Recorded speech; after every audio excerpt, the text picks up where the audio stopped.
За өглөөний мэнд цахим хэрэглэгчтэй. Тэгэхээр Баасан гарагийн өглөөр явдаг өглөөний шин санаа хэлж байна. За манай өнөөдрийн зочин бол одоо оюун гэрээ сайд байгаа. Соёл спорт аялал жуулчлалын сайд. Өнөөдөр бас өөр мөчөдөр байгаа Турки ерөнхий сайд айлчлал өргөлж байгаа. Тэгэхээр оюун гэрээ сайд өнөөглөө бас жоохон арай их хэлж байна нэвтрүүлгээ.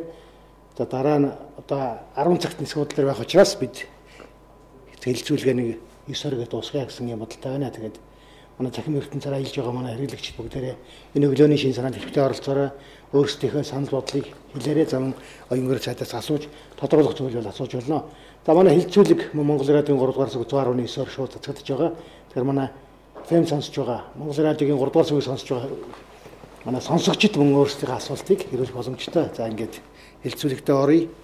За ингээд цахим хуудасаар асуулт ирэхээс өмнө ойлаа Турки ерөнхий сайдын айлчлалын тухай тавьчихоо. Ярих уу? Та бол улс гарын үүсгэж турсан өчигдөр. Тийм одоо Турки ерөнхий сайд Монгол улсын ерөнхий сайд албан үүргийн урилгаар айлчлал эхлээд явж байгаа. Тэгээд энэ айлчлалын хүрээнд Монголын талаас зурагдах хэд хэдэн гэрээ баримтчид бэлэн болсон байсан. Тэгээд түүний нэг нь соёл боловсролын салбарт Монгол Турк хоёр орон 2013-аас 16 онд хамтран ажиллах гэрээнд гаруй сахиулсан байна. Тэгээд хамтран ажиллах гэрээний дагуу Туркид суралцах оюутнуудын тоог нэмэгдүүлэх, Монгол Туркийн одоо соёлын солилцоог нэмэгдүүлэх, харилцан соёлынхаа өдрүүдийг зохион байгуулдаг бол за мөн одоо Туркийн соёлын одоо түүхтэй холбоотой соёл түүхтэй холбоотой дурсгалууд Монголын газар нутаг дээр байдаг. Ялангуяа орхны хүндэд их байдаг. Тэгээд тэр дурсгалуудыг харилцан хамгаалах, эрен сурвалжлах, археологийн нотолгоодыг хамтран хийх мэтийн одоо асуудлуудыг энэ гэрээгээр зохицуулдаг. Тэгээд энэ гэрээгээр зохицуулахаар хөдөлгчдөр гараа зохицуулсан байна. Өнгөрсөн жилүүдэд одоо Турк Монголын хооронд хийгдсэн томоох юм бол түүх дурсгал холбоотой авто зам тавьсан ашиглалтанд орсон аялал жуулчлалын бүс болох бодолтой байгаа. Өнөөдөр Туркийн ерөнхий сайд хаашаа явах вэ? 10 цагаас. За Туркийн ерөнхий сайд өнөөдөр Налах руу явах юм. Туркийн Шадар сайд нь өнөөдөр Хархангай аймгийн Хөшөө сайдны одоо Туркийн үеийн дурсгалт газруудаар очих юм. Тэгээд тэр үед Хөшөө сайдны хүмүүсийн Туркийн үеийн дурсгалт газруудаар явах аялалд нь одоо намайг яв гэсэн одоо чиглэл гарсан байгаа. Тэгээд тийм учраас өнөөдөр би 9:20 гэхэд одоо яриагаа дуусгаад тэр цаанд орж нисгэн явах юм өргөтэй байгаа. Турк суралцж байгаа оюутны тоог хэллээ та тийм ээ. Нэмэгдэнэ гэж. Одоо бол бас нэлээд оюутан байгаа шүү дээ. Тийм. Одоо л ерөнхийдөө Монголоос бол Туркт суралцаад төгссөн оюутнууд суралцж байгаа оюутнууд нийлээд бол 900 оюутан байдаг юм байна. За тэгээ үүнийг бол одоо нэмэгдүүлэн жилээс жилд нэмэгдүүлнэ гэсэн одоо гэрээ зорсон байгаа. За мөн Турк Монголын аялал жуулчлалыг нэмэгдүүлнэ гэсэн одоо томоохон зорилго тавьж байгаа. За энэ аялал жуулчлалыг нэмэгдүүлэх хүрээнд бол Монгол Туркийн хоорондын визийн дэглэмийг зөвлөрүүлэх. Монголчууд бол Туркид визгүй зорчдог 30 хоног дотроо. Туркууд болохоор Монгол руу ирэх гэж виз авах маш хүндрэлтэй байдаг. Ганцхан газар виз өгдөг Туркт нь. Тэр 75 сая хүн амтай маш олон том хотуудтай тэр олон том хотуудаас тэр ганцхан газар руу ирж виз авах гэдэг бол үнэхээр өндөрлөлт асуудал. Тийм учраас Туркийн жуулчид бол жуулчны аялал жуулчлалын үеэр монголчууд чинь 30 хоногийн визгүй зорчих одоо дэглэм байх юм бол Монголд ирэх Туркийн аялал жуулчлагчдын тоо ирс нэмэгдэнэ гэсэн тооцоотой байгаа. За туркчууд бол өөрсдөө Монголыг их сонирхдаг учраас ялангуяа өөрсдөө түүхтэй холбоотой дурсгалыг одоо үзэх гэж ирэх дуртай байдаг учраас ийм аялал жуулчлал бол цаашаа энэ одоо айлчтай дараа нэмэгдэнэ гэсэн визэн гүйцэтгснээр. Энэ Монголын талаас жилдээ 6,000 гаруй хүмүүс Турк руу одоо визгүй болсноос хойш зорчилт нэмэгдсэн байхад Туркууд визтэй учраас тэгээд энэ хязгаарлалттай 600 орчим хүн гэж хэлсэн багт 10 дахин баг тийм. 10 дахин баг. Тэгэхээр манайхаас 25 дахин их хүн амтай боллоо. Өшөө дээр нь одоо нийгмийн баялаг нь өсөж байгаа, эдийн засаг нь өсөж байгаа, байнга одоо эдийн засгийн хувцастай өсөлттэй явж байгаа энэ орноос наашгаа одоо хүн ирэх бол эдийн засгийн хувьд бүрэн чадамжтай. Тэгээд бас монголчуудтай түүхийн холбоотой. Түүхийн холбоотой эдийн засгийн бүрэн ийм болцоотой байхад яагаад энэ жуулчлалыг битгэхгүй байна вэ гэхээр тэр визийн саад бол их томоохон саад юм гэж үзэж байгаа. За баярлалаа. За ингээд одоо хоёулаа дэлгэцтэйгээ хайрцсан. За сайн байна уу гэж танд. Сайн байна. Дэвшүүлсэн байна. Апэндээ өтөний мэндийг хүргье. За та соёлын сайд байж хахад дэгжин цэвэрхэн хувцасмаар байна. Их олон хүмүүсээс тиймэрхүү коммент сонсож байна гэдэг. Би бас хүмүүстэй хэлмээр байна. Би бас аялал жуулчлалын сайд. Тэгээд аялах хэрэг их гардаг. Мөн би бас биеийн тамир спортын сайд. Тэгэхээр зэрэг бас заримдаа бол тийм ерөнхийдөө бол биеийн дэвтэйхэн, биеийн тамир заримдаа хийхэд бэлэн байхад бол байдаг 4 сая өнөөдөр гэхэд би одоо ингээ аялын хувьд өмссөн сууж байгаа та бүхний өмнө. Яг л би одоо хөшөө цайдан руу Туркийн төлөөлөгчтэй хамт аялал жуулчлалын чиглэлээр явах гэж байгаа. Тэгэхээр ганцхан соёлох гэж битгий өмжөөхөөр би бол ерөнхийдөө хуучин одоо амьдралынхаа хөвшлөлтэй харьцуулаад үзэхэд би хамаагүй олон удаа ганга хувцсан өсөж байгаа. За энэ Батарын асуудал юу болсон бэ? Хүмүүс хүлээж байна. Монголд хэзээ ирэх вэ гэсэн юм асуулт байна. Батарын асуудал бол одоо яг одоо хүлээлгэж өгөх бэлтгэл ажлыг хийх шатндаа явж байгаа. 16, 17 онд бол Америкийн нэгдсэн улсын дотоодын аюулгүй хамгаалах байдлын агуулгад хадгалагдаж байгаа Батарыг орж тоолох эрхийг бол монголчуудад өгсөн байгаа. Тэнд орж тоолж одоо батлаа бодлыг бэлтгэх аялын одоо хөлсийг бэлтгэх гэсэн ажил байгаа. За манай яамнаас бол засгийн газрын хурлд одоо Батарыг хүлээж авах, Батартай холбоотой мөнгө хөрөнгийг босгох тийм төслийн нэгж байгуулах асуудлыг маргааш засгийн газрын хурлаар оруулах гэж байна. Тэр мөнгийг бэлтгэх, зохион байгуулалт хүн хүчийг бэлтгэх, тэр дипломат маягаар одоо хүлээж авах ажлуудыг бэлтгэх ажил бол яг эдийн явагдаж байна. За нэстэг тэргээр явах уу гэж хөшөө цайдан руу. Хүмүүсийн асуудал орж иж байна. Эний хүмүүсийн асуудал дээр бол та бүхэн хамгийн сүүлийн үеийн мэдээ сонссон баг. Өнгөрсөн 4 сарын 10-нд нийслэлийн шүүх хурал дээр одоо 1997 оныхоо нийслэлийн шүүхийн магадлалыг бичингүү болгосон. Энэ нь одоо юу гэсэн үг юм бэ гэхээр Ленин мөсийн асуудал бол одоо төр нэхэмжсэн хിവэрээ үлдсэн гэсэн үг. Тэгэхээр төр бол Ленин мөсийг өөрөө өмч гэдэг нэхэмжлээ одоо Чингэлтэй дөрвөн шүүх дээрээс дахин ихэхээр ийм шийдвэр гарсан байгаа. За Монголд аялал жуулчлалын талаар сайн бодлого хэрэгтэй байна. Нөгөө энэ талаар ямар арга хэмжээ авч байна вэ гэж байна. За хэд хэдэн арга хэмжээ авч байгаа. За эхний ээлжинд бол ер нь одоо гадаад харилцааны яам бол маш их сайхан хамдарч ажиллаж байгаа гэж хэлж болно. Одоо визийн дэглэмийг зөөлрүүлэх орнууд гаднаас хэрэг чухал те гэдэг асуудлыг ярьж байгаа. За Тээврийн яамныхан бол бас одоо нислэгийн тоог нэмэгдүүлээ гэдэг асуудлыг бол Тээврийн яамныхан бас их ойлгож хичээж өгч байгаа. За мөн зам Тээврийн яамаар бол аяллаа одоо гол маршрутууд руу одоо хатуу уучлалтай зам тавихыг бол эхний ээлжинд болгож өгсөн. Жишээлбэл энэ жилийн одоо хөвсгөл рүү тавигдах зам одоо энэ 6 аймаг руу тавигдах зам тийм ээ. Энэ дотор бол өмнөгөө хөвсгөл гэх мэт юм аялал жуулчлалын хамгийн том бүсүүд рүү шууд холбох замуудыг эхний ээлжинд оруулж өгч байгаа. Өөрөөр хэлбэл энэ засгийн газар маань шинжилгээ засгийн газар маань хамтдаа энэ аялал жуулчлалын салбарт бол хөрөнгө оруулахад бол маш их анхаарч өгч байгаа. За мөн одоо эдийн засгийн яамч гэсэн аялал жуулчлалд томоохон хэрэгтэй замууд, томоохон хэрэгтэй төсөл хөтөлбөрүүдэд эхний ээлжинд бид нар мөнгө хөрөнгийг босгож өгөх талаар хамтарч ажиллая гэдэг одоо хамтраад ажиллаад явж байгаа. За манай яамны зүгээс бол бид аялал жуулчлал дээр одоо аялал жуулчлалын орчны бүсийн тухай хуулийг томоохон хуулийн төслийг одоо бэлтгэж байгаа. Энэ нь бол орон нутгийг одоо аялал жуулчлалтай хамтран ажиллуулах юм сонирхолтой. Дээр нь бид нар соёлынхаа асуудлыг аялал жуулчлалтай холбоод орон нутгийн соёлын брэнд гэдэг зүйлийг гаргахад нь одоо орон нутгийн хэмжээ бүр үндэсний хөтөлбөр гаргая гэдээ яриад явж байгаа. Энэгээр дамжиж бид нар тусгай сонирхлын аялал жуулчлалаа нэлээд их нэмэгдүүлэх орон нутаг бол өөрийн татах хүчтэй болох тийм ээ. Өөрийн брэндтэй болох тийм ээ. Өөрийн брэндтэй болох, татах хүчтэй болох энэ чиглэлд нь одоо их ажиллаж байгаа. За мөн Тэрнээсээ Батартай холбогд адил бусад одоо хулгайд алдагдсан олдууруудыг бүгдийг нь буцааж авч ирэх үү гадагшаа хичнээн гарсан байдаг юм бэ гэж. За гадагшаа бол маш их гарсан байдаг юм байна. Хууль босоор болон хууль ёсоор гарсан зүйлүүд бас байдаг юм байна.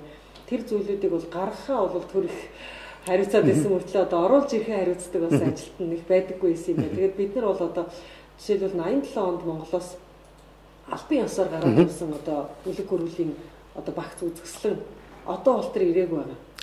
Гадагшаа гараад Европын орнуудаар төрийн шугамар гарчаад одоо бол тэр ирээгүй үзэсгэлэн байгаа. Тэр үзэсгэлэн татаж авчрах төлөвлөлтөй байгаа. За эхний ээлжинд албан ёсоор гараад явсан зүйлүүдээ буцааж авч ямар ч бас эхний ээлжинд эзэнтэй болгоё гэдэг бид нэр үлэг хөрвөлийн төв мөсий гэдэг мөсийг байгуулсан. Энэ мөсийн нэг одоо онцлог нь бусад мөсийнүүд бол мөсий дотроо байшин дотроо орж ирсэн эд үлгийн зүйлийг хамгаалдаг мөсий бол үлэг хөрвөлийн төв мөсийн байшингаас гадна тэр байтугай улсаасаа гадуур хаана гэдэг бол тийм байна. Тийм. Тэр үлэг хөрвөлүүдийг очиж бүртгэж авчрах ийм үүрэгтэй нэг цоошин мөсий байгуулагдсан байна. Тэгэхээр энэ мөсийгаа бид нар бол нэлээд дэмжиж ажиллах талаар манай амнаас анхаарна. Тэгээд энэ шуумаар бол бид нар удахгүй аль оронд ямар одоо үзмөрүүд байгааг мэдэх болцоотой болно. Монголын нэг том брэнд болох бах те ер нь үлэг хөрвөлийн мөсий маш их нөөц байгаа.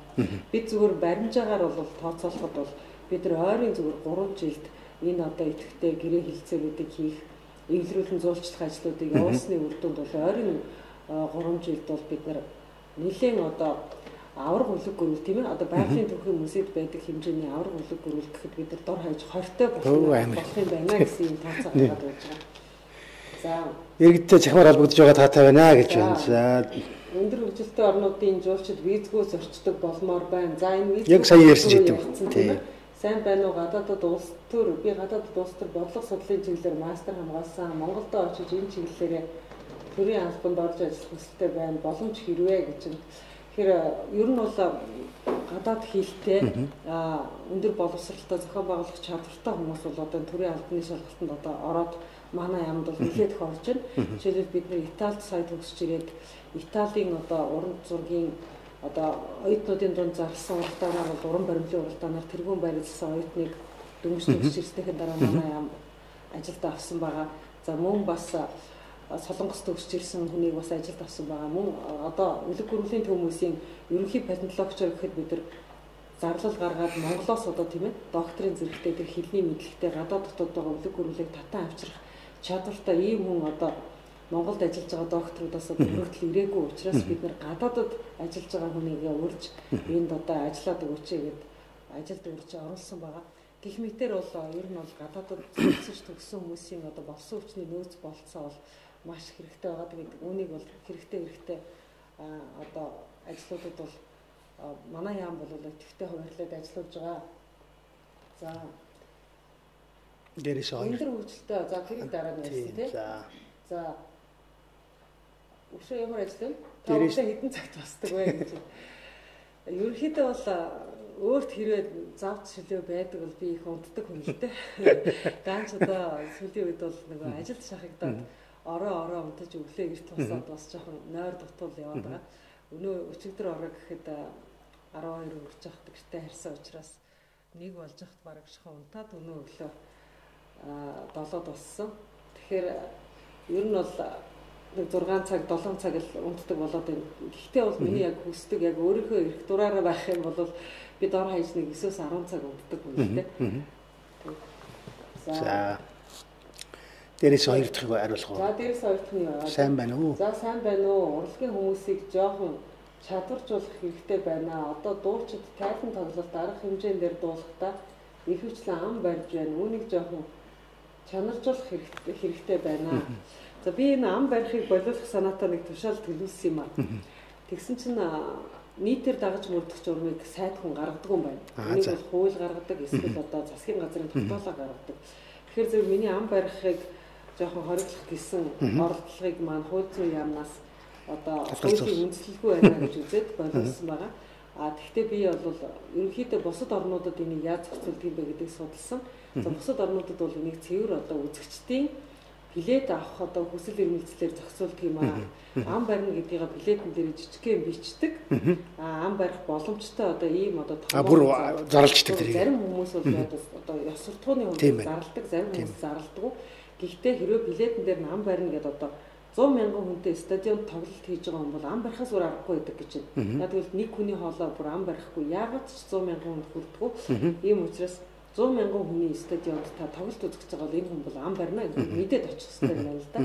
За харин 30-40 хүнтэй одоо жижигхэн зааланд бол микрофон чиргэлэхгүй дуулна гэдэг бол ойлгож байгаа хэрэгтэй. Тэгэхээр үзэгчид маань өөрсдөө нөгөө юуны билет авах вэ гэдгийг шийдэхдээ энэ хүн ам барих уу гэдгийг бараг шийдчихдэг юм байна. Жишээлбэл 3 мянган хүнтэй UB Palace-т ихэвчлэн ер нь ам барьж таардаг юм байна л да. Яг гэвэл заалных нь өөрөө акустик нь тийм одоо шууд амьд хоолой боломжгүй байдаг.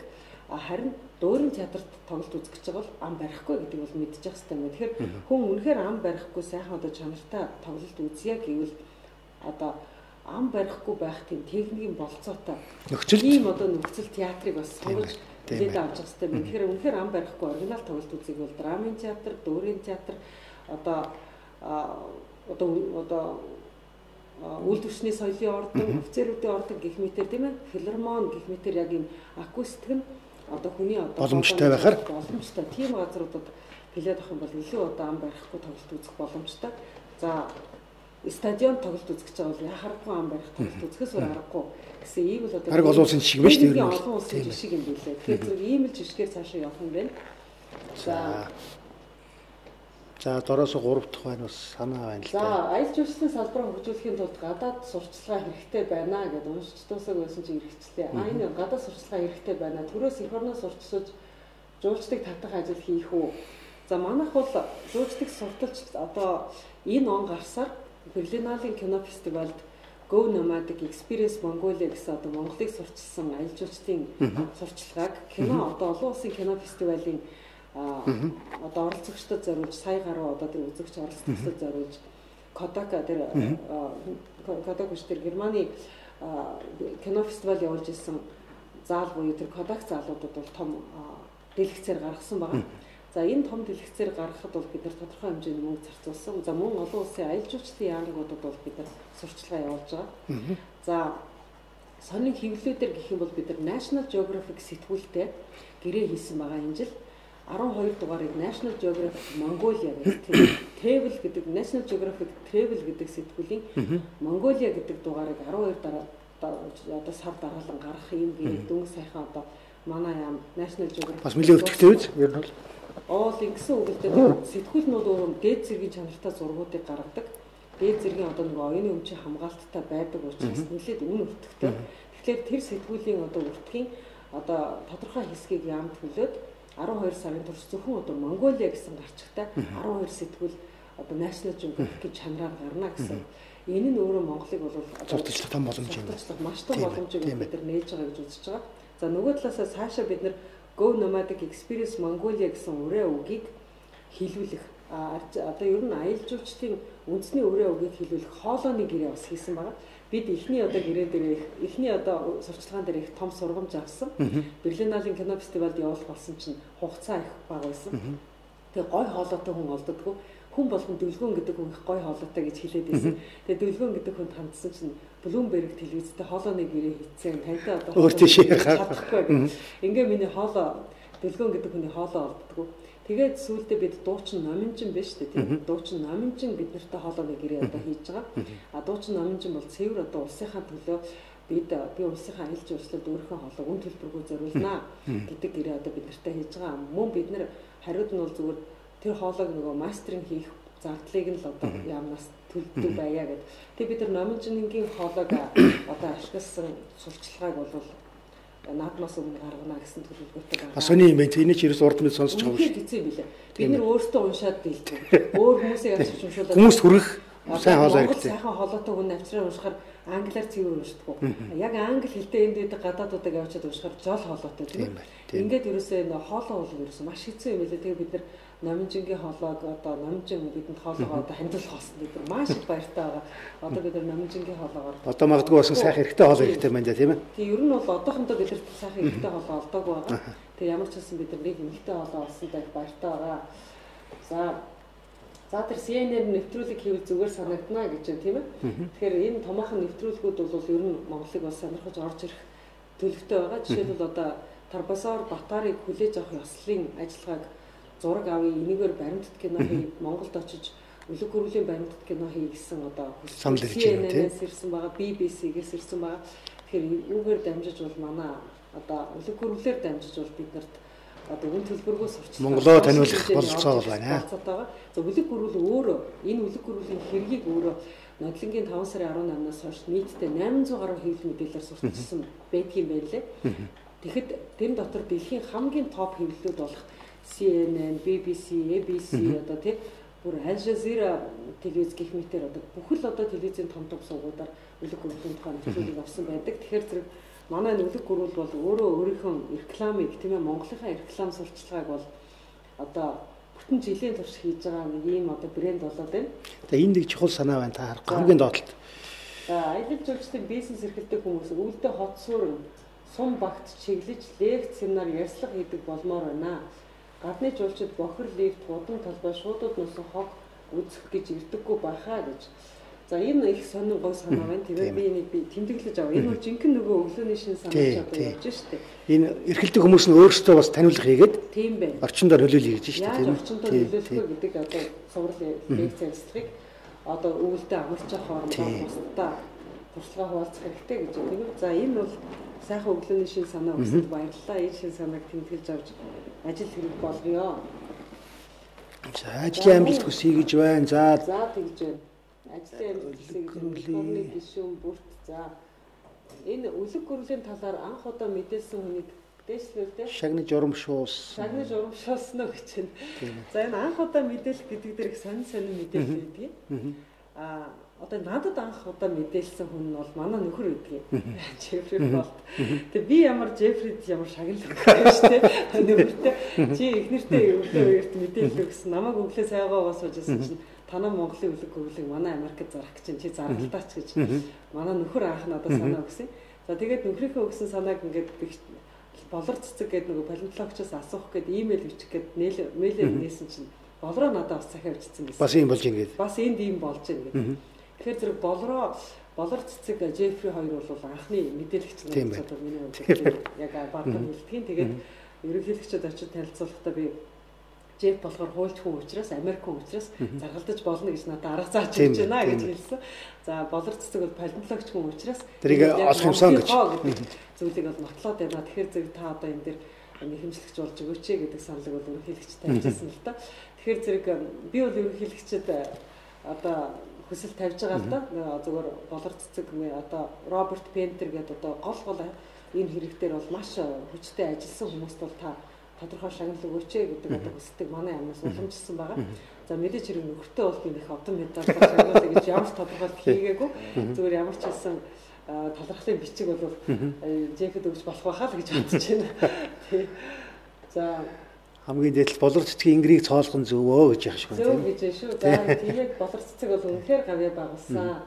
Болор цэцэг болон би одоо хүмүүсийнхээ нэг хөвчлэн оруулсан хувь нэмрийг бол үнэлэхийг хүсэж байгаа. За мэдээч хэрэг ерөнхийлөгч өөртөө одоо өгөхгүй байх. Зүгээр манай яамны зүгээс ерөнхийлөгчтэй ядтаа нэг талархлын бичиг өгчих юмсан. Засгийн газрын зүгээс талархлын бичиг өгчих юмсан гэж бодож байгаа. Яг тэгвэл үлэг гүрлийг одоо манай эх орны одоо соёлын өвөг буцааж авчирч өгөөч. Би өөрөө иргэн хүний хувьд ерөнхийлөгч хүний нэхэмжлэгч болъё гэдэг нэхэмжлэгч болж байсан тохиолдол нь байгаагүй. Тэгээ ингэж сайхан зориг эрмэлзэл гаргаж өгсөнд нь бол би талархал илэрхийлэх ёстой гэж бас бодож байгаа. Тэгээд манай мөрдөн байцаагч нар гэдэг тийм ээ Америкийн хуульч нар гэдэг одоо нэлээд олон одоо томоохон баг энэ дээр ажилласан учраас энэ палеонтологчид, хуульчид, мөрдөн байцаагч нар бүгдээрээ л одоо зохицох хэмжээний талархал хүртнэ гэж би бодож байгаа. Өнгөр чад юу яалаа? Спортын талаар эдэд асуулт бид нар хариулж чадсангүй. Тэгэхээр ганц аялал жуулчлал. За тэгээ одоо энэ соёл гэх тийм байна. Өвлийн спортыг хөгжүүлэх талаар ямар ажил хийж байна вэ?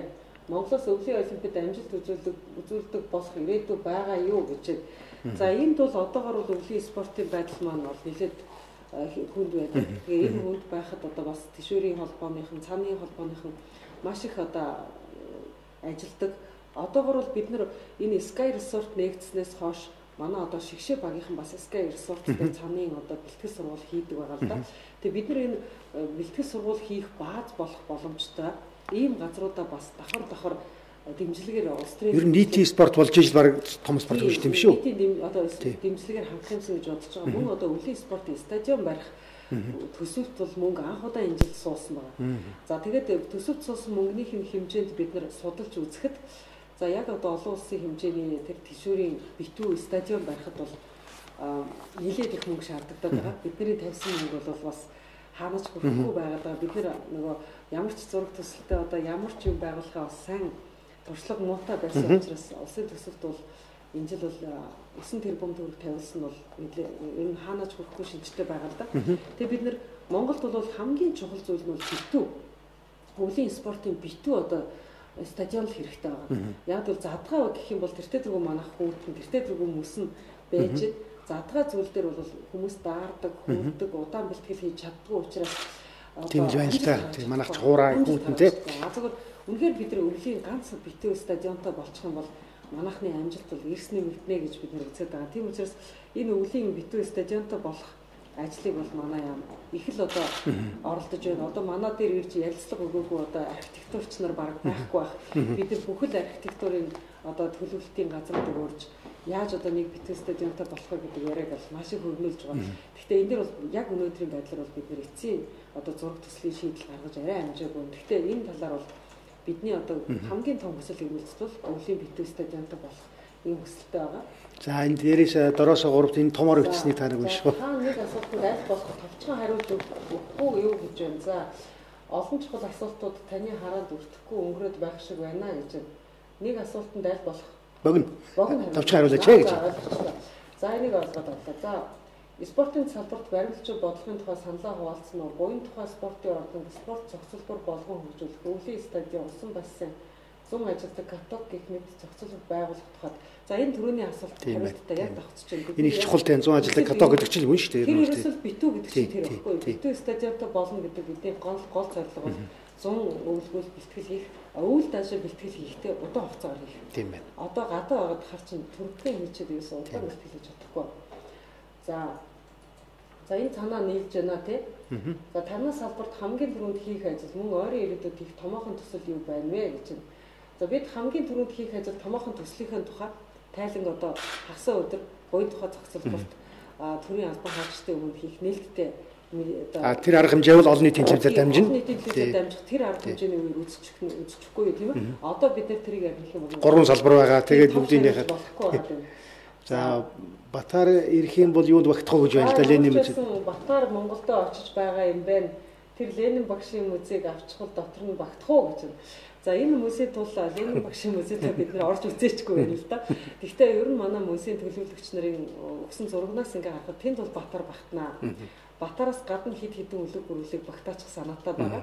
За ер нь цаашдаа бол манай Монголын үлэг гөрүүлийн нөөц улам нэмэгдэх шинжтэй байгаа учраас бид нар томоохон шинэ музей барина. Тэгээд энэ асуудал бол Батартай холбогдсон бас шинэ төлөвлөлтийн ажил хийлгэнэ. Энтэй холбоотой би танаас нэг юм асуухын Баян хонгор өмнө говь руу бас тийм Дензорын музей байгуулах яриад би тийм болцоо би юу? Ер нь бол говийн нутгруу үлэг гөрүүлийн нөөцөөр ярих юм бол тийм үлэг гөрүүлийнхаа нөөцөөр ярих юм бол манад 10 музей байгуулах хэмжээний үлэг гөрүүлийн нөөц байна. Бараг үлэг гөрүүлийн музей оромлох юм шүү. Тийм. Одоо Хятадд 11 үлэг гөрүүлийн музей байна. Одоо. Америкт бол нэг 7-8 үлэг гөрүүлийн музей байна. За Канадад бол нэг 3 байна. Тэгэхээр зэрэг Америк, Монгол, Хятад 3 бол дэлхийн үлэг гөрүүлийн хамгийн том 3 төв нь. Энэ 3 төвөөс үлэг гөрүүлийн музейг нь ганцхан Монгол байгаа. Тэгэхээр Монгол бол олон үлэг гөрүүлийн музейтэй байх. Тийм олон үлэг гөрүүлийн нөөцтэй. Аялал жуулчлал өөрөө брэнд бол хамгийн боломжтой салбар гэж үзэж байгаа шүү дээ. Тэгэхээр тэрийн нэг хэсэг бол үлэг гөрүүл. Үнэхээр манай аялал жуулчлалын хамгийн том брэнд бол говь үлэг гөрүүл юм байна л да. Тэгэхээр энийг бол бид нар эндээ хөрөнгө оруулахгүй их олон жил дарж мартаж явсан байна. Нүүрсээ огсон даруул гаргаж ир тавиад үзүүлэх юм бол давхар хэрэгээ хийх хэрэгтэй юм байна л да бид нар тийм ээ. За төрөөс нөгөө стадион барихыг хэлсэн юм шиг байна. Дороос хоёр. За энийг яг дараа танаа хариулах юм тий. Тантай ямар хаягаар холбогдож болох вэ гэж. За манай яамны вебсайт их ойлгомжтой гэдгийг MCST гэж тийм ээ. Ministry of Culture, Sports, Tourism гэдэг. Тэгээд cig.gov.cg-мэн гэдэг. Манай яамны вебсайтаар над руу шууд холбогдож болно. Тэн дээр одоо хүмүүс байж байгаа. За мөн одоо манай яам дээр одоо ил тод байдлын ажилтан гэж байдаг. Яамны ажилтнууд руу ороод ил тод байдлын ажилтан дээр ороод надтай холбогдож болно, манай туслахаар холбогдож болно. За мөн би Facebook тэ Twitter-тэй оюун LT гэдэг одоо Twitter аккаунт байгаа. Миний одоо нэртэй. Тэгээд оюун LT гэдэг Twitter аккаунт руу ороход надтай хүмүүс ихэвчлэн Twitter-ээр шууд холбогдоод байдаг. За хамгийн доотлол бол нөгөө каток Чингис Монгол гэдэг бахан балгас босгоод байна. Манайх яах вэ гэж. За энэ дэр би нэг одоо Америкийн нэг жишээ гэрэл л да. Америк өөрийгөө Мексикийн одоо том одоо соёлын өвүүдийг нь одоо Америкт байгуулал исэн юм л да. Мексик маягийн хот байгуулаад Мексик маягийн зүйлүүд хийгээл. Тэгэл Мексик бол нэг хэсэг өөрийнхөө гол соёлын өвүүдийг Америкт алдаад байна гэх санаа зовдог байсан юм байна. Тэгсэн чинь Америкт очиж нөгөө Мексикийн одоо соёлын зүйлүүдийг харсан ихэнх хүмүүс нь жинхэнэ Мексикийн үзье гэдэг. Тэрийг харчаад жинхэнэ Мексикийн үзье гэдэг юм юу явуулсан байгаа л да. Одоо аялал жуулчлалын компанид ажил. Тэгээд одоо Америкчууд Мексикт очиж жинхэнэ Мексик хоолой гэдэг, жинхэнэ Мексик соёлыг үзье гэдэг. Тэр бол одоо маш том одоо аялал жуулчлалын нөөц болж байгаа. Тэгээ юмаа жинхэнээр нь хадгалах хамгийн сайн байлээ шүү гэж одоо Мексикийн дуурайж хийхээсээ илүү. Юусоо тэр дуурайж хийх бол болно. Өөрийнхөө зүйлийг бол бид нар төмрөөр юм уу, гангаар юм уу одоо том юмар хийж болно. Томоохон барилга байгууламж бол байж болно. Гэхдээ юмаа оригиналаар нь хадгална гэдэг бол дээд зэргийн одоо аялал жуулчлалын одоо уртаа хугацааны бүтээгдэхүүн юм байлээ шүү гэж. Жишээлбэл нүүдэлчин малчныг дуурайлгаад одоо үхэр тэргийн цуваг бол бид нар барилгаар барьж болно. Гэхдээ үхэр тэргийн цуваагаа амьдрал дээр хэрэглэхээ болчвол тэгэл дуусаа. Тэгэхээр зэрэг Үнэхээр Монгол одоо цаашдаа удаан хугацаанд бид нэр өөрийнхөө байя гэвэл энэ одоо нүүдлийнхээ соёл иргэншил энэ одоо Монголынхон зүйлүүдийг мартахгүй авч үлдэж голохгүй хэрэглэж энийг байнга л одоо байлгаж явах хэрэгтэй. Энийг байнга байлгаж явах юм бол жинхэнэ үхэр тэргийг үзье л Монгол руу орж ирэх. Өргөхгүй л ороод ирэх юм байна. Яг л тэнд чинь барилгын үхэр тэргийг барилгаар бариад тавьсан байж байдаг. За шавар үхэр тэргийн байт юм байна. За тэгвэл жинхэнэ амьд үхэр тэргийн үедийг л ингэж л орж ирэх хэрэгтэй. Тэгэхээр зөв бид нар Монголынхон одоо оригиналити буюу тэр үндсэн брэнд нүүдлийн соёлыг хэрэглээд үзүүлээд байнга байлгаж явах хэрэгтэй. Байнга бид нар энийг хэрэглээндээ байлгаж дэмжих хэрэгтэй хэрэглээг. Бид нар ямар ч жиптэй боллоо гэсэн морой унтгал бах хэрэгтэй. Ийм байж ижил Монгол бол айлж устын тогтвортой. Тийм бүр амьдралын бүр хамгийн анхны чи одоо ингээ хөдөөний мал аж ахуйн хийдэл хэрэглээг хэлэхэд бид нар ширээр нь тиймээс зураар нь байлгамаар байгаа байхгүй. Одоо нэг мяндас те хиймэл болоод ирэхээр энэ чинь заавал давхар хийж байгаа. Бид нар мяндас хэрэглэж болно л да. Үнэхээр бид нар 10 зүйл багладаг байхдаа сур хэрэглээд одоо 100 зүйлийг баглахад мяндас хэрэглэж болно. Тэгэхээр 90 мяндасаар багладаг. Гэтэ 10-ыгаа заавал авч хэрэгтэй. Дор ээж 10% тий. 10-аар сураараа багсан хэвээрэл бай. Өөрөөр хэлбэл энэ унган соёл, энэ унган уламжлалаа авч үлдэхийг л бид нар одоо аялжуулчдын жинхэнэ одоо жинхнээр үлдэх гэж хэлээд байна. За хамгийн доотлоос 2 дахь байна. За аялжуулчдын чиглэлээр өмнөхүүдээс арай өөр төвшөнд ажиллаж байгаа талархууштай байна. Баяр хүргэж амжилт хүсье гэж баярлалаа. За танаа юу гэнэ? Манай залуучууд хэд улс төрж байна гэж байна. Хаан тэгж байгаа. Доороос 2 дахь нь. За. Надад дуусчихгүй байх юм. За. За манай залуучууд хэд улс төрж байх юм аа? Таны бодлого юу вэ гэж байна. За ер нь бол эрхчлөөтэй оронд бол хүмүүс улс төрж сонголтоо улс төрждөг. Эрхчлөөгүй байсан бол бид нарыг улс төржүүлэгчгүй тэгэл амын үдэн штэ. Гэхдээ одоо нөгөө хүмүүс шин үгүй хэлж ижил нөгөө соёлтой ярианд суралцдаг. Хүний эрхийг зөрчихгүйгээр өөрийнхөө үзэл бодлыг илэрхийлэх соёл гэдэг чинь 100 жил улс төржсөн оронд бол тэр соёл чинь одоо төлөвшдөг л дээ. Тэгэхээр бид нарт бол манайханд бол бусдыг гомдоохгүйгээр өөрийнхөө байр суурийг илэрхийлэх, бусдыг хитрхийх доромжлохгүйгээр үзэл бодлоо одоо илэрхийлэх гэх мэтийн олон соёл цаана байгаа л да. Тэгэхээр энэ олон соёлыг бол өөрөө ярьж туршлагаж чийжэл суралцдаг. Тэгэхээр залуучууд маань одоо хитрхи ингээ хурц хэл амтай хитрхи ингээд улс төржөөд байвал те бас өөрсдийнхөө тэр ярианы одоо илэрхийллийг те улам илүү цаашаа дадлгшуулах талаар анхаарах хэрэгтэй болно л да. Бид нар одоо улс төрд нэлээд олон жил явцсан хүмүүсийг бас юугаар нь таньдаг вэ гэхээр хэр зэрэг өөрийнхөө санааг эвтэйхэн бусдад одоо гомдохгүйгээр илэрхийлж яана гэдгээр бас тэрний улс төрийн туршлагыг хэмждэг. Тэгээд нөгөө хит ингээ гал асаад байгаа хүмүүсийг мөн ч одоо залуугаараа байна да гэж бас ярьдаг. Тэгэхээр зэрэг тэр бол эрхчлөөгөө хэр зэрэг удаан эдэлсэн бэ гэдгээс бас хамаардаг л да. За дээрээсээ 2 дахь. За өөр Монгол үлэг дээрээс 2 дахь таныг Монголын хамгийн анхны эмэгтэй ерөнхий сайд болоосаа гэж хүсдэг шүү гэж байна. За би ч яг ийм хувийн бол амбиц байхгүй гэдгээ бас хүмүүст хэлмээр байна л да. Хүмүүс надаас бас юу хүсдэг вэ гэхээр номныхоо 2 дугаар дэвтрийг бичээч гэж ногоонууд лам. Ногоонууд ламынхаа би ч гэсэн өөрөө тэрийг бичгийг хүсдэг. Ерөнхий сайд гэдэг бол ном бичих ямар ч боломжгүй л ажил гэж бодоод байна. Тэгэхээр би бол энэ ажлын дараа харин номоо бичих юмсан гэсэн юм үүрэгтэй байгаа. Тэгэхээр ерөнхий сайдын ажил бол их хүнд юм шиг байлээ. Тэгээд залуу эмэгтэйчүүд, бусад эмэгтэйчүүд бас энэ талаар амбицтай байх юм бол би тэднийгээ дэмжиж ажиллахад бол дуртай байх болно. За хамгийн дээд талын асуулт байна хариулаагүй. За өвөр Монгол хөлөг хөрөнгөлөөрөө алдартай бид брэнд гэж хувцас хэрэглэл хийж дэлхийд танигдахгүйгээс хойш эртний олдор бол брэнд болгож гадаадын жуулчлалыг татаж айлж уучлаа хөгжүүлмээр санагдаж. Төрөний санаа байна л да тий. За энэ бол давтагдж байна. Тэгээд бид нартай санал нийлж байна их баярлалаа. Танай гэр бүлийн хүн ямар ажил хийдэг юм бэ гэж байна. Манай хүн одоо ногоон нүдэн лам номынхоо англи хувилбарыг л бичээ суудаг ажилтаа. Өөр одоо ерөөсөн үндсэн ажил байхгүй. Монголд ирээд одоо 9 жил ном бичиж байна. Тэгээ энэ номыг нэг гадаадын зах зээл дээр гартал нь одоо гараас гарах гэж бүхэл өдөржин номондоо бүх ажлаа зориулдаг. За наадам брендийг сүүлийн үед утгыг нь алдагдуулах гэдэг байна. Анхаарал тавихыг хүсье. Хүүхэд морь унахгүй бол брэнд утгахгүй болно. Харин хүүхдийн аюулгүй байдлыг хамгаалах тал дээр толгой ажиллах. За энэ сүүлийн үед яригдчихж байгаа зүйлийг наадамд ойлгохгүй. Ерөөсөө бид нар наадамд хүүхэд морь унуулахыг боловсруулах ямар ч сонирхол альч талд байхгүй. Энийг бол хатуу ойлгох хэрэгтэй. Уяачдын зүгээс ч тэр эцэг эхийн зүгээс ч тэр эмэгтэй гишүүдийн зүгээс ч тэр наадмыг бол яг оригинал наадмаар нь байлгах сонирхолтой байна. Соёлын өв гэдэг утгаараа бол бид нар энэ дээр ер нь 100 хүүхэд морь унахыг бол бид нар нэг их урагшаахгүй. Яг тэгэхээр 100 бол бэрхтэлгийн төлөв маш бага байдаг. Хамгийн гол хүүхдийн бэрхтэлгийн төлөв нөгөө өвөл мөстэй цастай зам дээр. Цастай зам дээр л болоод байгаа. Тэнд нөгөө каск малгай өмсч болохгүй цуцсан хувцастай хүүхд маань одоо хатуу хөлдөө газар унахаараа илүү бэртэж байна, нуруу нугастай гэвэл өвөл их гарч ийн гэдэг утгаар ярьж байгаа. Өөрөөр хэлбэл бид нар хүүхэд мөр унах тухай ярихад өвлийн тухай ярьж байгаа гэж ойлгох хэрэгтэй. 100 бол нөгөө стандарт хувцас нь гарцсан. 100 хүүхдийг хамгаалдаг бүх стандарт Монголд байгаа. Ийм учраас бид нар 100-ны наадам дээр бол барагтаа одоо тийм энэ өөрчлөгдөх нэг хүчтэй өөрчлөлт бол гарахгүй болов уу гэж бодож байна. За дугуйн замтай болох боломж байгаа юу? За энэ их олон ирдэг асуулт байна. За энэ дугуйн зам маш их ирдэг асуулт. Дугуйн зам дээр болохын өмнө одоо бид нар эдийн засгийн яамдаа энэ бол бид нар маш их талархал илэрхийлж байгаа. Яг л манай одоо соёл спорт аяж усны яам гарснаасаа эхлээд бид нар явган замтай болмоор байна гэдэг асуудлыг засгийн газрын хурал дээр удаа дараа ярьж, яамдын сайдуудтай удаа дараа ярьсан. Явган зам байхгүй, гүйлтийн зам байхгүй, гүйлтийн зам байхгүй, эрүүл зэрэг иргэн байхгүй болоод байгаа. Замаа барихтаа явган замыг олигтойхон бариад өгөөч гэдэг саналыг бол бүх яамдууд руу тавиад байгаа. Тэгээ энэ санал маань бол маш сайхан дэмжигдээд одоо бол замын хажуугаар явган замыг бол нэлээд өргөн тавьж өгье гэсэн төслүүд бол дандаа явж байгаа. Одоо Улаанбаатар хотыг хөгжүүлэх төслүүд бол дандаа өргөн явган замтай төлөвлөлтүүд явж байгаа.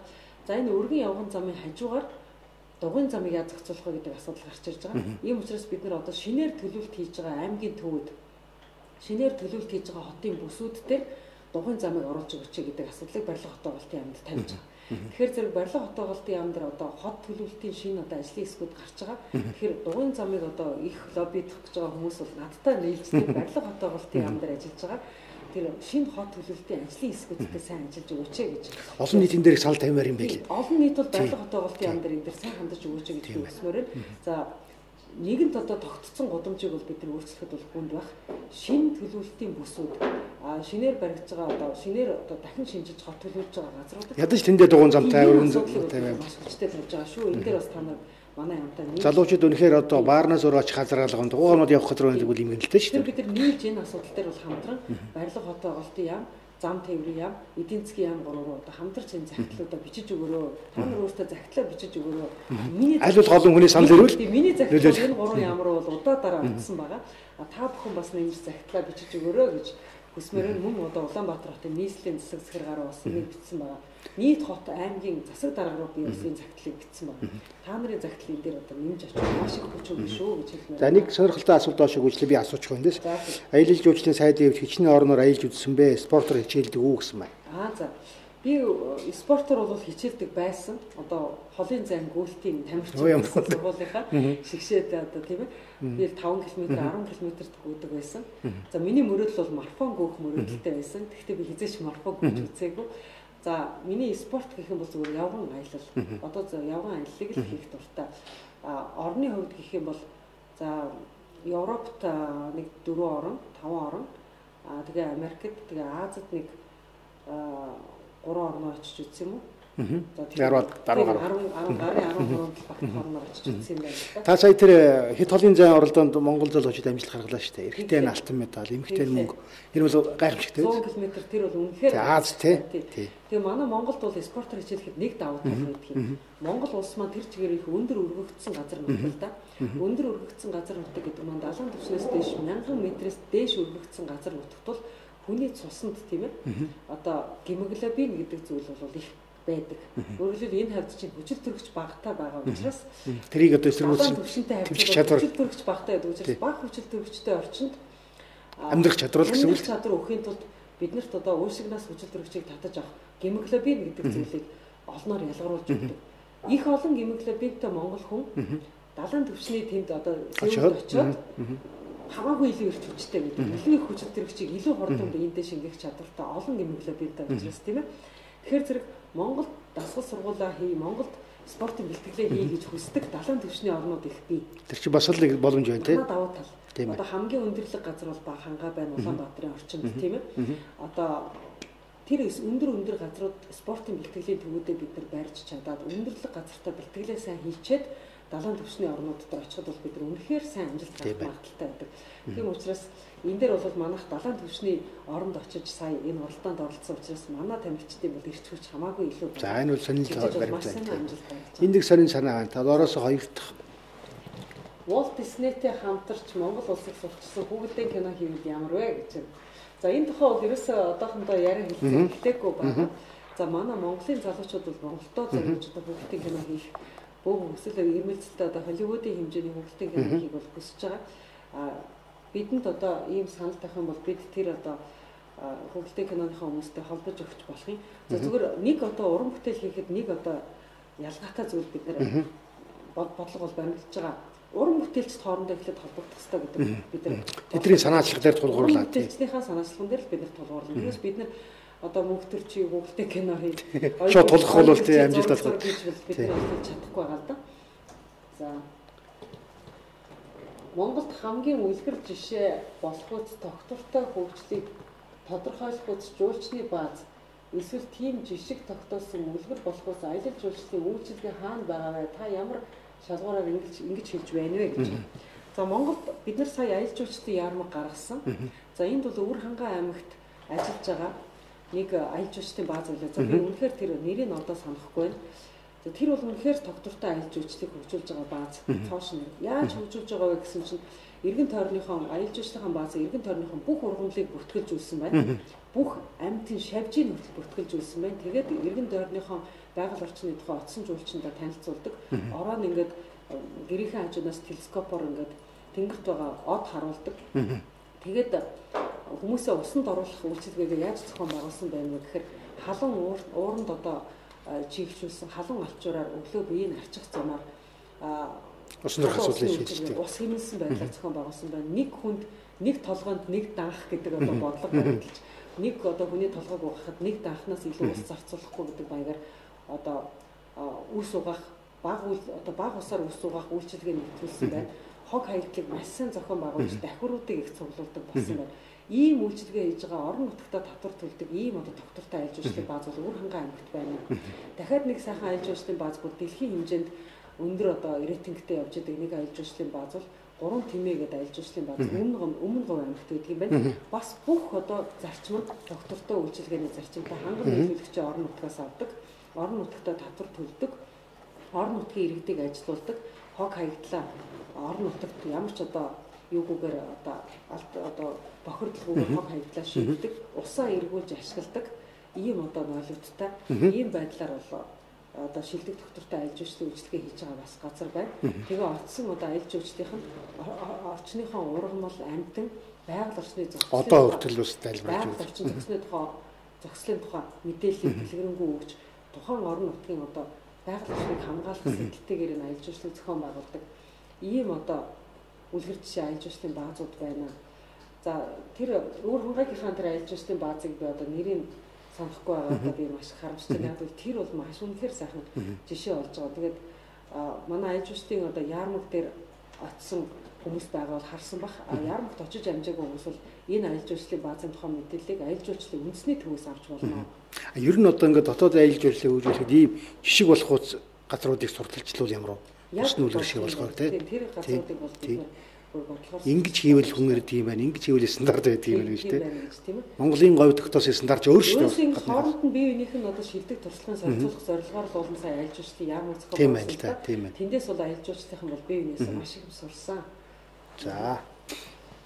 Соёл судлаачдын судалгаанаас айс хандлага байдал их хоцрогджээ. Олон улсад бит бус баримтат үеийн харилцаа холбоо шүтгцээний асуудлыг сонирхон судалж байна. Манад энэ тал дээр чимээгүй байх юм аа. Соёл спорт аялал жуулчлалын бодлого ямар бодлого баримталж байна вэ? За энэ бит бусын үеийн асуудлаар одоо томоохон хууль орж ирнэ. Бид одоо засгийн газарт хуулийн төслийг өргөн барихад бол яг одоо бэлэн болоод байна гэж байгаа. Соёлын үеийг хамгаалах тухай хуулийн дээр бид нэр энэ бит бусын яаж одоо хамгаалах вэ гэдэг дээр нэлээд залтууд орж ирж байгаа. Дээр нь бид нар бит бус өвдөр тусдаа хууль одоо санаачлаад одоо бэлтгээд явж байгаа. Ер нь хуулгүй байсан. Ер нь одоо бит бус өв дотроо бид нар уламжлалт соёлоо яаж хамгаалах юм бэ гэдэг хуульгүй байсан. Тэгээ бит бус өвд маань бол ерөнхийдөө соёлын үеийн тухай хуулиар одоо ороод ирнэ. Ерөнхий хамгаалалт нь дээр нь бид нар уламжлалт соёл одоо уламжлалт мэдлэгийг яаж өмчилж хамгаалах юм бэ гэдэг дээр тусдаа хууль хийж байгаа. Тэгэхээр энэ хоёр хууль бол хоёулаа одоо орж ирнэ. За. Дээрээс хоёр дахь уншааг асуулт. Монголын урлагийн байдал үнэхээр хэцүү харагдаад байх юм гэж байх юм аа. Тэгээ хуучин хүмүүс нь шиндээ байраа тавьж өгөхгүй байна уу? Эсвэл шинэ залуучуудаа дэмжихгүй байна уу? Монголчууд маань баригдсан нэг л хуучин үзлээсээ гарч чадахгүй байх юм. Та шинэ залуусаа дэмжээч гэж. За энэ дээр бол манай яамны зүгээс бол шинэ залуустай харин дэмжлэг нэлээд үзүүлж байгаа. Бид орж ирж байгаа залуучуудын төсөл хөтөлбөрийг бол үнэхээр шин төсөл хөтөлбөрүүдийг дэмжиж байгаа. Манай одоо яамны соёл урлагийн сангийн хөтөлбөрөөс бид нар одоо соёл урлагийн салбартаа одоо шинээр бүтээл хийж байгаа 4 гээд одоо бүжгийг тавьсан залуучуудыгаа дэмжиж сая Дүүрийн театрт тоглолт хийхэд нь урлаг тоглолтын хөтөлбөр дээр дэмжиж хөрөнгө мөнгөөр тусалсан байгаа. За залуучууд маань олон улсын цирк оруулж ирье. Та олон улсын циркийг одоо оруулж ирэхэд дэмжиж өгөөч гэхэд олон улсын циркийн бүх жүжигчдийн гадаадаас ирж байгаа жүжигчдийн зардлыг одоо манай хаан дааж оруулж ирсэн байгаа. За мөн залуучууд маань бас бид нар хамтарч одоо уран бүтээл хийя. Энэ уран бүтээлийг дэмжиж өгөөч гэсэн саналуудыг их тавьдаг. Одоо фэшн гэхтэл тийм ээ. Одоо манай залуучууд л одоо олон улсын одоо загварын зах зээл дээр гарч штэ. Тэгэхээр зэрэг Ариуна Сүрийгээ сая Токиод явлаа. Түүн дээр бол бид нар дэмжлэг үзүүллээ. Катя Зоол сая Нью-Йоркд явлаа. Түүн дээр бид нар дэмжлэг үзүүллээ. Манай шинэ залуучууд дандаа шинэ зүйлтэй манай яам дээр орж ирж байна. Одоо дуучин Номинжинд бид нар хамгийн сүүлд бас дэмжлэг үзүүлэхээр шийдвэр гаргаад байж байгаа. Номинжин одоо олон улсын зах зээл дээр поп дуугаар гарья. Бидэнд одоо над олон улсын гэрээ хэлцээр хийхэд хуулж хэлсэж байгаа юм.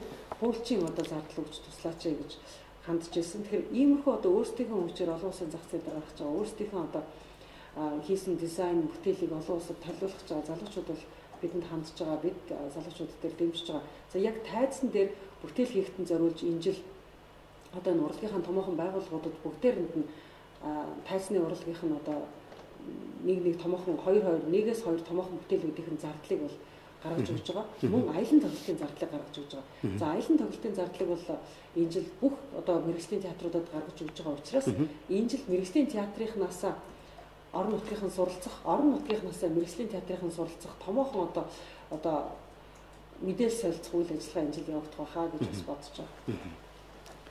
За хамгийн дээдлэлт. За дунд сургуулийн хичээлийн хөтөлбөрт боловсролын яамтай хамтран танай яамны зүгээс оруулах санаа байгаа юу? Тухайлбал уламжлалт мэдлэгийг төлөвшүүлэх, амжилт гарах, спортыг багаас нь хөгжүүлэх гэх мэт гэж. За энэ дээр одоогор бол аль бие усаар хамтарч ажиллаж эхлэегүй байна. Гэхдээ энэ бол өглөөний сайхан санаа байна. Бас тийм байна тийм байна. Тэгэхээр энэ өглөөний сайхан санааг бид нар бас тэмдэглэж авч хэрэгжүүлж соёл спортыг нэр хүүхд байхаас төлөвшүүлнэ гэдэг үл тийм гэдэг дээр манай яам одоогор одоо боловсролын яамтай системтэйгээр хамтарч ажиллаж байгаа зүйл одоогор алга байна. Тэгэхээр энэ дээр бол бид нар хамтарч ажиллая. Бид төрөөжийнхээ яамтуудад явган замын тухай их амжилттай хамтарч ажиллаж байгаа. Жишгээр бид нар одоо боловсролынхаа яамтай хамтарч ажиллая тийм ээ. Хүүхдийн сурах хүчигт манай яамнаас юу оруулах вэ гэдэг дээр тийм ээ. За дээрээс хоёр дахь. За ерөнхийлөгч хэлэхдээ Монгол улсын соёлын дархлааг тогтоох үндэс нь малчид, нүүдлийн соёл. Гагцхүү үүнийг эдийн засгийн үүднээс баталгаажуулах нь чухал гэж хэлсэн. Аялал жуулчид энэ үргийг гүйцэтгэх бодлогыг хэрэгжүүлээч. Энэ бол би 100% санал нэгдэж байна. 100% манай яамны бодлого саналтай нэгдэж байна. Тэгэхээр манай яамнаас бид нар одоохон үндэсний хөтөлбөрийг одоо улсын хурлд оруулж ирэхээр бэлтгэж байгаа. Энэ бол орон нутгийн брендийг бэхжүүлэх, хөгжүүлэх одоо талаар. Тэгэхээр бид нар энэ аялал жуулчдын орон нутгийн брендийг хөгжүүлэх иргэдийн оролцоо маш их хэрэгтэй байгаа. Иргэдэд байгаа тэр соёлын үе мэдлэг мэдээлэл, иргэдэд байгаа тэр уламжлалт мэдлэг тийм ээ. Энэ дээр тулгуурлаж орон нутгийн одоо брэнд хөгжин. Тийм учраас орон нутг нь өөрөө энэ иргэдийнхээ уламжлалт мэдлэгийг авч үлдэх эдийн засгийн сонирхолтой болно. Ингэснээр одоо орон нутг нь өөрөө одоо өөрийн гэсэн одоо уламжлалт соёл мэдлэгийг хөгжүүлэх талбар нь болоод явна гэсэн ийм үзлээр бол бид нар үндэсний хөтөлбөр боловсруулж байгаа. Соёлын дархлааг тогтоох үндэс нь малчид нүүдлийн соёл. Үнэхээр манай иргэд. Одоо бид нар малчтаасаа ингээл очиод уртын дуу дуулуулаад одоо бичлэг хийгээд авахд бол энд тайзан дээр хизээч дуулагдж байгаагүй мартагдах шахсан уртын дуунуудыг тэр хүмүүс дуулж өгч байна. Тэр хүмүүсээс жинхэнэ би одоо тайзан дээр хизээч гараагүй номерууд одоо гарчин. Тэгэхээр энийг л одоо бид нар авч үлдэхийн төлөө энэ хуулиудыг санаачлах гэдэг юмаа. За эхний асуулт нь хүний тухай л байна. Англи хэлний курс төгсчөөд мастрын хурамч диплом худалдаж авсан хүн ажиллаж байгаа юм аа. Нэр нь Саранжаа өгтөө баясгалаа. Та ийм зүйлтэй эвлэрхүү гэж байна. За энэ одоо би манайд бол Баясгалан гэдэг хүн хоёр байдаг юм аа. Би одоо яг аль нь хэлж байгааг сайн мэдэхгүй байна. Бид болохоор Италид төгссөн одоо Баясгалан гэдэг хүнийг бол одоо яг би ярьслах гэж авсан байгаа. Тэгээд тэр хүн маань соёлын сургуулийг Италид төгссөн байдаг. За яг Америк талынхны өмнөд мэдэхгүй байна. Энэ дээр тодруулъя. За энэ Хамбургийн 2-р хороонд байсан номын санг болдог шүүн та хоёр тогтчихсон гэсэн. Одоо болтор интернет толбогдоогүй байна лээ шүү. Энэ номын сангийн талаар яалтаа арга хэмжээ аваарай. За энэ дээр би анхаарья. Улсын хурлын гишүүний хувьд тавьж байгаа асуудал байна тийм ээ. Тойргийн сонгогчдын зүгээс дээр байгаа 2-р хорооны номын санг гэж байна тийм. За энийг би тодруулъя. За Бурхан халдуу уулын талаар хилцүүлэг болсон байсан сонноос үзсэн. Амжилт хүсэж байна. Хурдан шинжлэх ухааны үндэслэлтэй зөв шийдвэл зөвхөн Монгол брэнд төдийгүй гайхалтай зүйл болно гэж байна. За энэ дээр бол бид нэр үнэхээр олон яамтай хамтарч ирэх шаардлагатай байгаа. Энэ асуудлыг бид нар засгийн газрын холд оруулахад бэлтгэж байгаа.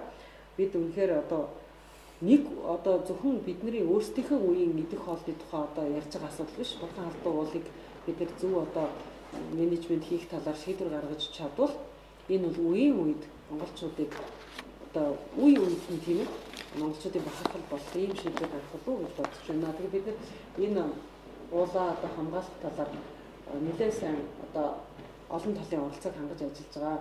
Сая бол мундаг хилцүүлэг болсон байлээ тийм олон талаас ярьсан. Олон талын хилцүүлэг болж байгаа.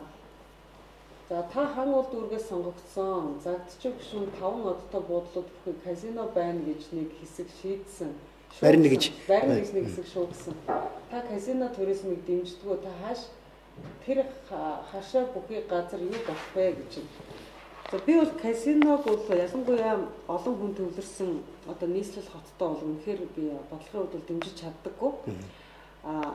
Харин одоо ер нь бол бус орнуудын туршлагыг хараад хад казино байгуулсан байрлал нь бол өөр юугаарч хөгжих боломжгүй газраа одоо казино байгуулдаг юм билээ.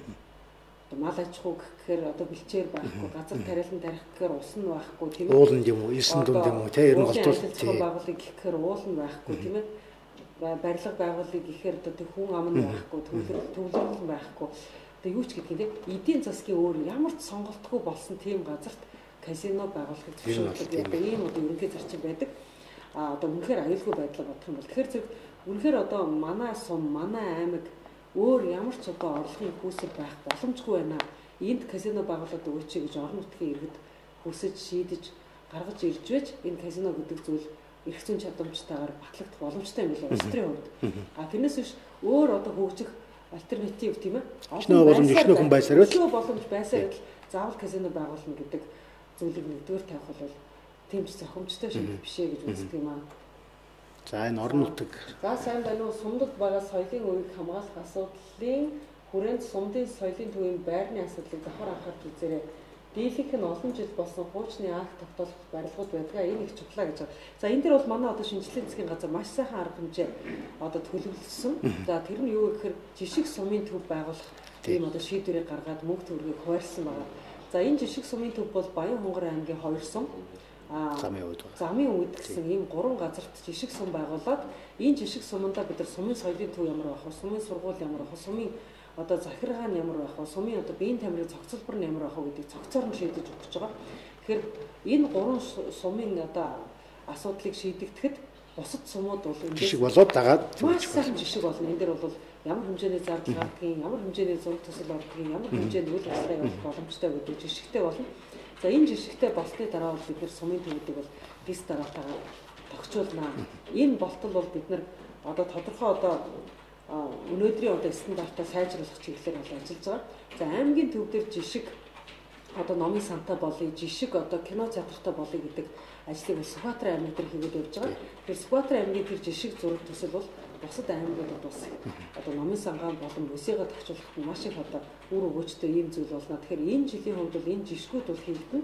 Хойдон жилээс бол бид нар бусад сумуудаа яг хэвцэр гэх хөнгө зарцуулж иж энэ одоо тогтчлтууд чухал юм байна тий. Ажиллах гэдэг бол стандартыг л тогтоож яваад жишгээ тогтоочоод тэгээд аймгийн стандарт тогтоох ажил Сүхбаатар аймагт явагдаж байгаа. Сумын стандарт тогтоох ажил Баян-Хонгор аймаг замын үд дээр явагдаж байгаа гэж ойлгож байна. За доороос хоёр дахь юмшиж тийм үү бас. За загасны аялал, ангийн аялал, ногоон хөгжлийн яамд, зочид буудал, ресторан, үйлдвэр яамд мэрэгжлийн хяналт нь огт өөр газар байх жишээтэй. Аялал жуулчлалын салбарын засаглал хэд тархаа бодорхой байна гэж хэлж болох уу? За ер нь бол аялал жуулчлалын салбар бол одоо яг нэг хяналтанда бүх зүйлийг авснараа бол аялал жуулчлал бас сайжрахгүй л дээ. Бид бол зөөлөн дэд бүтцийг яаж сайжруулах вэ гэдэг дээр бүх хүмүүстэй бол одоо энэ бүх одоо бусад бүх яамд байгаа бүх хүмүүстэй бол бид нар харилцах бүрэн боломжтой л доо. Одоо аялал жуулчлалын байгаль орчны яам бол яа харахгүй загсныхаа нөөцийг мэдхээс өөр аргагүй, арга улсныхаа нөөцийг мэдхээс өөр аргагүй тийм ээ. Тэгэхээр энэ дээр бол бид нар нийтлэг одоо аялал жуулчлалынхаа үйлчилгээний одоо нийтлэг мэрэгжлийн удирдлага тал дээр нь зөөлөн дэд бүтц тал дээр нь сурталчилгаа тал дээр нь бид нар илүү одоо бодлогоор ханган дээр нь өшөө бид нар аялал жуулчлалын чиглэл хаашаа явах вэ гэдэг энэ бодлогыг тодорхойлно бид нар. Тусгай сонирхол гэх юм бол бид нар ямар тусгай сонирхлоо яаж хөгжүүлэх вэ? Ямар газараа авч үлдмээр байна вэ? Яаж одоо бид нар энэ аялал жуулчлалыг цаашид ирээдүйд ямар маршрутаар хөгжүүлэх вэ гэдэг дээр манай яамны бодлого цаг хугацаа ихээхэн зарцуулагдана. За улсын хилээр гараад явчихсан соёлын хосгүй нандин өвүүдийн талаар гэж байгаа юм уу? Өвүүдийн талаар гэж байгаа юм байна. Тийм ээ. Тэдгээр бүтээлүүдийг эргүүлж авчрах тал дээр ямар нэг ажил хийж байгаа юу? За энэ түрүүн бидний хариултыг арай сонсч явж байгаа шинээр орж ирсэн байж магадгүй юм тийм. Бид нөгөө үлэг гөрүүл гэдэг бол одоо палеонтологийн үеийг эргүүлж авчрах тал дээр бид үлэг гөрүүлийн төв музей гэж музейний тогтолцоогоор дамжуулж эргүүлж авах гэж байна гэж түрүү ярьсан. Одоо бид яг үүнтэйг адилхан археологийн төв музей гэж байгуулах одоо юм төлөвлөгөөтэй байгаа. За энэ археологийн төв музейний зорилго нь бас яг адилхан археологийнхоо үүдийг одоо гадна дотногоо байгаа археологийнхоо үүдийг бүртгэх ийм одоо зорилготой үйл ажиллагаа нэмэгдэх юм аа. Гэхдээ бид нар төв музейн тогтолцоо маань хэр зэрэг ажиллах нь вэ? Хэр зэрэг одоо амжилтанд хүрэх нь вэ? Яаж одоо энэ бас л жишээ стандарт тогтоож иж бид нар эхлээд палеонтологийнхоо музейг 1 жил ажиллуулж 1 жилийн дотор энэ одоо төв музейн тогтолцоогоор ажиллахад ямар үр дүнд хүрвэ гэдгийг засгийн газраар хэлцүүлээд тэгжээж бид нар дараа нь археологийн археологиуд ямар олдрууд болсон байх вэ? Жишээлбэл одоо малтлагууд археологийн малтлагууд хийгддэг шүү дээ. Гүннүүгийн үеийн олдрууд, Монгол үеийн олдрууд, Түргийн үеийн олдрууд, Уйгурын олдрууд гэдэг маш олон олдрууд одоо Монголоос олддог. Тэгэхээр тэр бүх олдрууд нь яг үнэхээр Монголынх гэдгийг баталж эргүүлж олж ирч чадвал бас л сони юм байна тийм. Тийм. Археологи дотор ч бас угсаатны зүгээ бид нар давхар төв музейн тогтолцоонд оруулчвал угсаатны зүг бас ховор зүйлүүд бас байдаг тийм ээ. За орон нутгийн музейнуудын үзмэрийг хянаж шалгаж тооллого хийж байгаа юу? Хулгайд алдагдах нь их байдаг. Тухайлбал хар хорноос бурхан алдагдаж байсан. Яаж харж хамгаалах юм бэ? Жишээ нь камер жуулах гэх мэтээ гэж. За орон нутгийн музейний тооллого явагдаад одоо дуусч байгаа. Бүтэн жил явагдсан. Олон музейн үзэр нь бүх одоо музейнуудын тооллого явагдсан. Одоо улсын чанартай болон аймгийн чанартай бүх музейд тооллого хийгээд сая дуусч байна. За одоо энэ тооллогын дүнг авч хилцэх ажил бидний өмнө байгаа. Нэг бүрсэн тооллогын материалтай танилцаж эхлээгүй байгаа. За шинээр бид нэр гандан дэгчлэн хийдэг байгаа соёлын үеийг тоолох ажлыг эхлүүлэхээр дөнгөж одоо өчигдөр төвшаал дээр гаргасах зураг хийж байна. Тэгэхээр энэ төвшаалаар бол бид бүтэн жилийн турш бас ганданд байгаа. Ер нь юутай гэдэг нь мэдээ хийж байна. Тийм соёлын үеийг одоо тоолъё гэдэг одоо энэ ажлыг эхлүүлэх гэж байна. Тэгэхээр бол энэ тооллогын ажлыг бол бид нэр эхлүүлээд энэ тооллогон дээр үнэхээр одоо дутагдал гараад одоо музейн үзмэр дээр одоо хариуцлагагүй алдаа гарсан бол бид нэр тэр музейн удирдлагыг солихоос өөр аргагүй. Тэгээд менежментийг сайжруулах, камержуулалт нэмэгдүүлэх энэ ажлыг бол хийхээс аргагүй болно. Тэгээд энэ ажлыг бол бид нар одоо дүгнэх ажил одоо арайхан эхлэх байна. Гэхдээ тооллогууд бол одоо яг жижиг одоо музейнуудын тооллогууд дууссан, том музейнуудын тооллого хараахан дуусч байна. Та нэг намар сайд болсныхоо дараахан музей үзмэрийг ангилсан шүү дээ, тий? Тэр одоо их чухал зүйл байсан санагдаад байгаа. Одоо энийг тоолсны дараа бас бид тийм болохгүй, тий? За энэ тоолсны дараа бид нар арга зүйчээр хангаж байж музейн брэндүүдийг илүү брэнд нь юу юм бэ тийм ээ? Тусгай нь юу хандаж загтлал бичээд тушаал гаргаад өөрийнхөө музейн хамгийн чухал брэндүүдийг одоо дугаарлаа. Жишээлбэл 3А үсэг АА гэдэг дугаартай брэнд бол музейнээс хаашинч гаргадаг онц чухал брэнд байх хэвээр. За жишээлбэл БББ гэсэн одоо брэнд байх юм бол эвдэрч гэмтрэх аюултай олон цогц үзмрээс бүрдсэн ийм одоо эмзэг учраас бас музейнээс гаргахгүй гэсэн ийм одоо ангиллуудад та нар үзмрүүдээ хий гэсэн. Одоо Улаанбаатар хотын музейнүүд бол бүгд одоо брэндүүдээ гаргацсан байгаа. Дорнговын музей брэндүүдээ гаргацсан байгаа. Гэтэл ихэнх аймагуудад брэндэд тогтоогүй. Аль нь ч юм бүгд адилхан. Хамгийн үнцэнтэй хамгийн юутай ажиллаж тавьсан. Үнцэнтэй гэж одоо өнгөрөөнд залах үзмөр маань юу юм бэ гэдэг сонг гэсэн чинь сонгож чадахгүй. Тэгээ та нар яагаад сонгож чадахгүй юм бэ гэсэн чинь бидэрт музейн арга зүйч хэрэгтэй байна. Бидэрт судлаач хэрэгтэй байна. Бид нар л доктор явуулаач. Угсаатны зүүн доктор. Монголын музейд шинжлэх ухаан жаг юм байна тийм үү? Шинжлэх ухаан жаг гэдэг нь үгээр харагдсан. Юу хамгийн чухал вэ гэдгийг олж харж дэлхийд байхгүй ховор юм чинь юу юм бэ? Тэрийгэ гаргаад ир гэсэн чинь тэрийгэ ялгаж шинжилж чадахгүй. Тэгээд бид нар одоо энэ дээр арга зүйчийг хангах, судлаачдыг явуулах, музейн брендийг тогтооход нь туслах ажлыг энэ тоолгын дүнгийн дараа эхлүүлэх юм. За номын сан бол танаас салбар хамаарахгүй хаа тийм чинь хамаарах уу тийм номын сангийн салбарт ямар шинжилгээ хийх вэ гэж асуулт асуусан. Номын сангийн тухай одоо 2 хуулийн төсөл өргөн барьж байгаа. Бид одоо соёлын үеийн тухай хуультайгаа хамт оруулж ирнэ. Үндэсний номын сангийн тухай хууль гэдэг бүр тусдаа хууль гаргаж байна. За үндэсний номын сангийн хууль маань бас нөгөө төв музейн тогтолцоо гэдэг шиг төв номын сангийн тогтолцоонд орж байгаа. Энэ номын сан маань бол айл өрхөд гэдэг ховор номын сангуудыг ховор номтой шууд харьцдаг, номын сангуудаач шууд харьцдаг. Гадаа дотоод байдаг манай номын өвдөж шууд харьцдаг ийм одоо их мэдлэлтэй болох одоо ийм төв номын сангийн тогтолцоо оруулж ирж байгаа. За нөгөө талаас номын сангуудын тухай хууль маань бас орж ирж байгаа.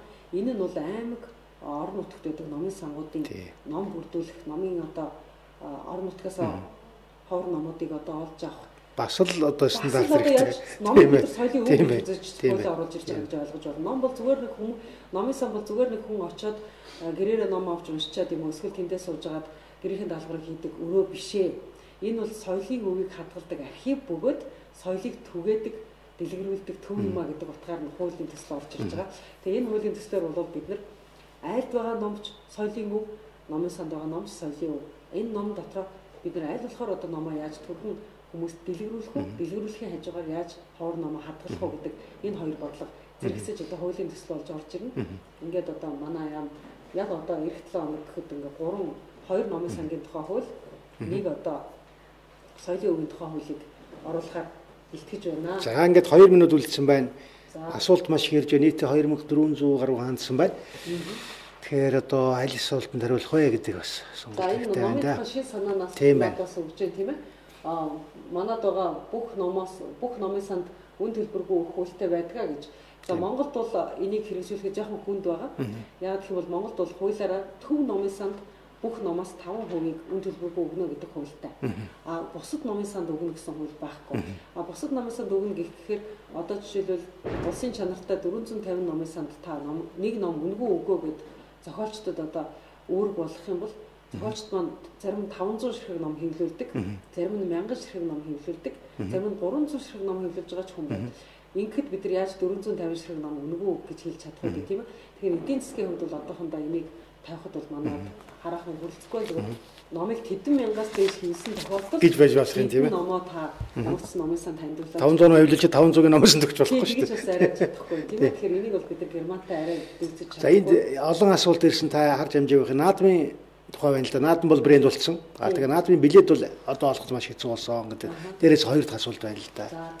За энэ наадам дээр бол бид нар яагаад энэ наадам гэдэг зүйл маань ийм сайхан брэнд болвоо гэдгийг тайлбарлачихад манай наадам бол хуультай. 11-р сарын 7-р сарын 11, 12-нд наадам болно гэдэг бүр хуультай. Өөрөөр хэлбэл энийг гадаадынхан ч мэдчихээн, дотоодынхан ч мэдчихээн. Хойтон наадам хийзээ болохыг энэ жил бид нар мэдчихээн. Ийм учраас хүмүүс тэр наадам гэдэг брэндэд бэлтгэж маш их одоо бэлтгэл ажил хийдэг. Аялал жуулчлалын бүгд тийшээ хөвөрдөг. Тэгэхээр ганцхан наадам дээр бүгд ингэ шаваарлцдаг. Ингээ билет нолтголждаг. Тэгээ манай яамнаас одоо бид нар ямар шаардлагыг аймагуудад тавьж байгаа гэхээр аймгийнхаа наадмыг брэнд болгоо.